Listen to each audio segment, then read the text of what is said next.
What happens when immigration enforcement, cartel violence, and presidential politics collide in one Senate hearing?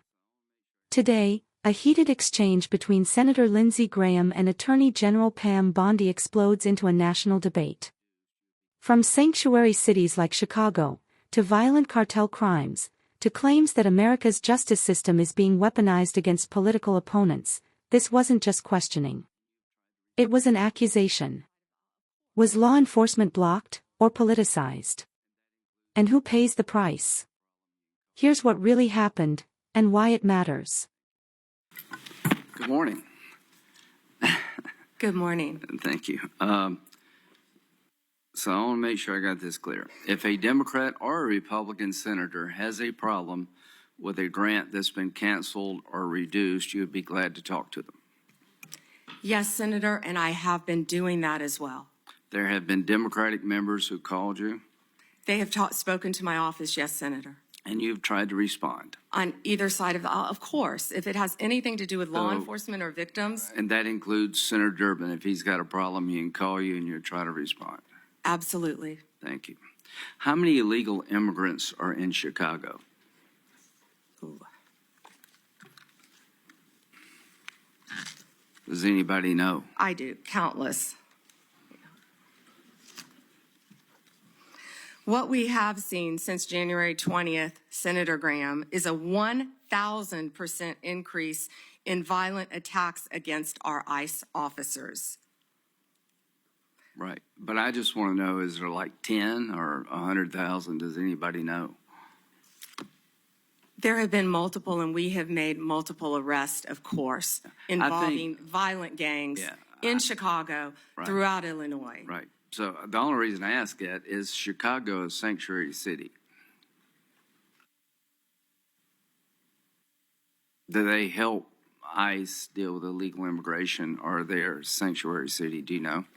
They are not cooperating, and I would ask that I wish Senator Durbin would condemn the governor for not cooperating with our law enforcement officers. The only reason I mention this, if you're a sanctuary city, any place in the country, you're making it difficult for the rest of us. Because word gets out, if you get to a certain city, maybe Chicago being one of them, that you're home free, and that just encourages more illegal immigration. Do you deal with that? Do I agree with that? I do, Senator Graham, and can I add something to that? Sure. Please. One of our biggest wins was against the Sinaloa cartel, and that came in Chicago. The state of Illinois has a Trust Act, which prevents local law enforcement from cooperating with our federal immigration authorities. And that's what I was trying to talk to Senator Durbin about. On September 15th, our partners at ICE arrested an illegal alien from Mexico for beating a 21-year-old man to death. He had been imprisoned in Illinois prior to the murder and was released under Illinois' Trust Act. We filed multiple lawsuits in Illinois for sanctuary policies, specifically in-state tuition for illegal aliens and obstructing employers from verifying citizenship. You can't make this up. On September 5th, a federal grand jury in Chicago indicted a major Sinaloa cartel boss, narco-terrorism, guns, and drug charges.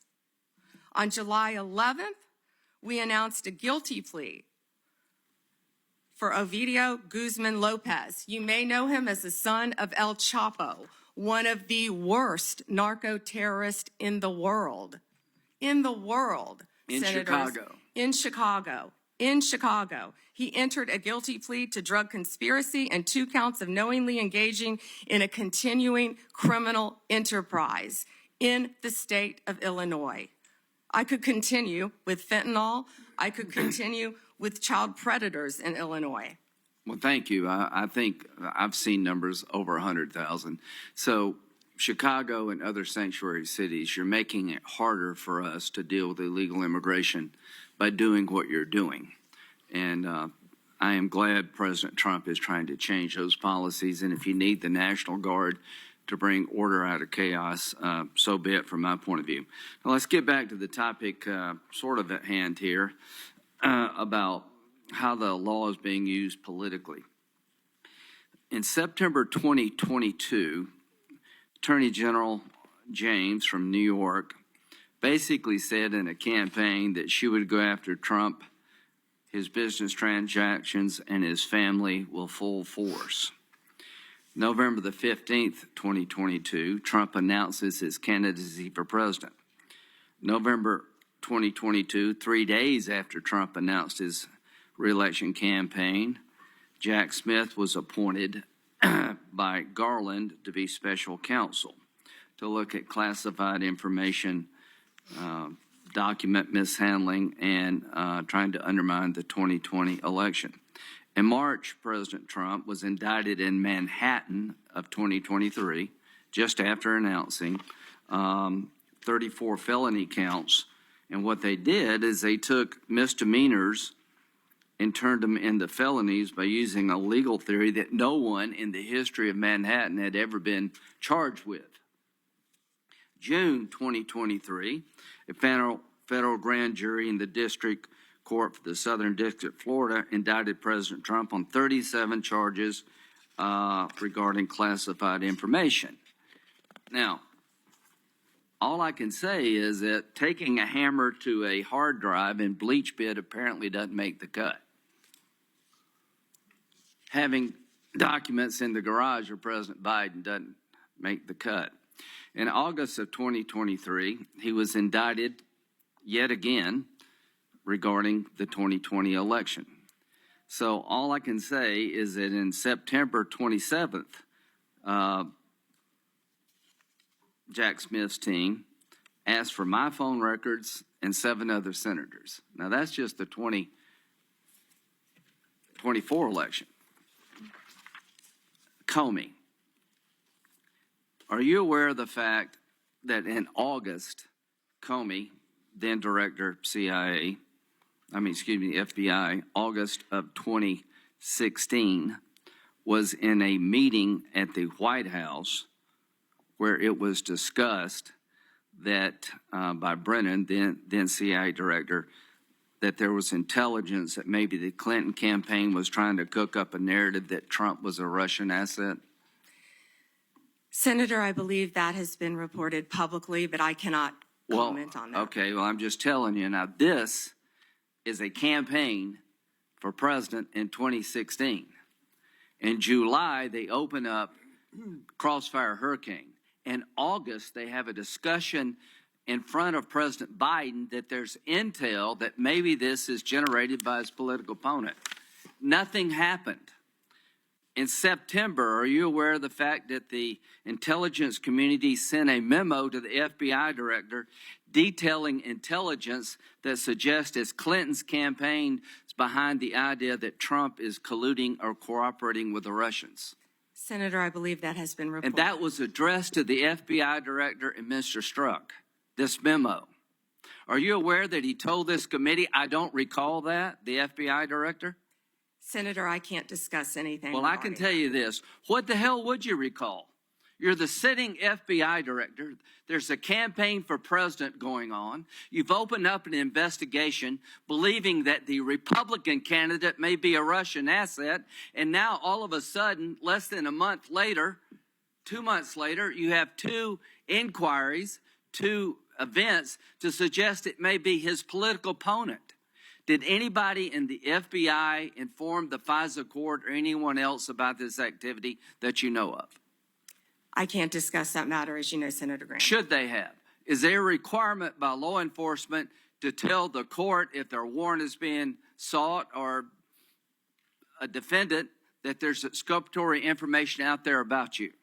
In general, of course, Senator. So, to the country, the FBI director gets a memo from the intel community. This may be all a political plot by his opponent. They didn't do a damn thing.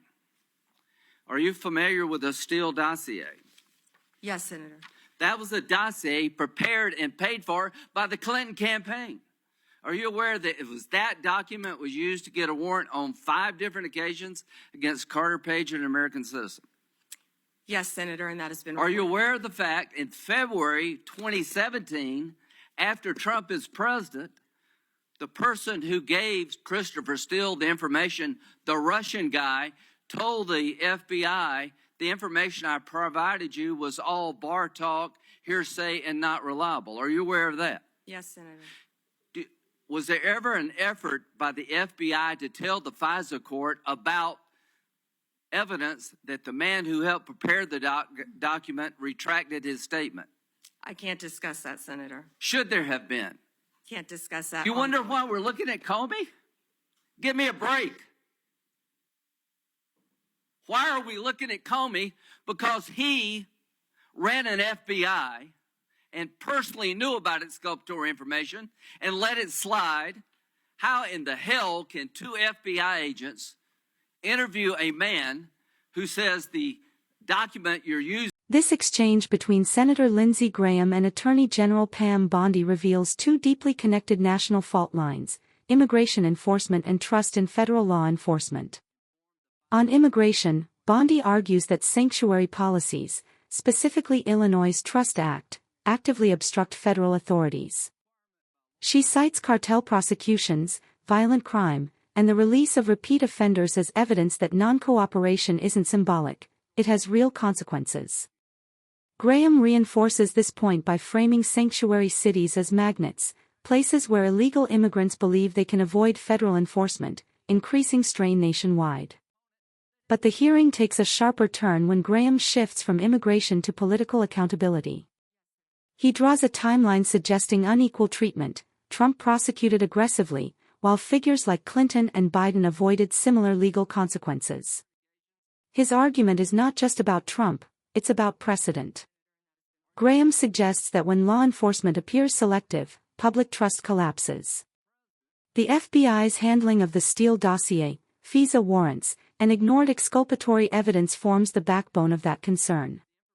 Whether intentional or institutional failure, Graham is signaling something larger. The perception that justice may be influenced by politics is as dangerous as corruption itself. Bondi's testimony aligns with that warning, arguing that law enforcement must be allowed to operate without political barriers, whether those barriers come from sanctuary policies or selective prosecution. Ultimately, this debate isn't just about immigration or Trump. It's about whether Americans believe the law applies equally, or strategically. And that question may define the next election more than any campaign speech.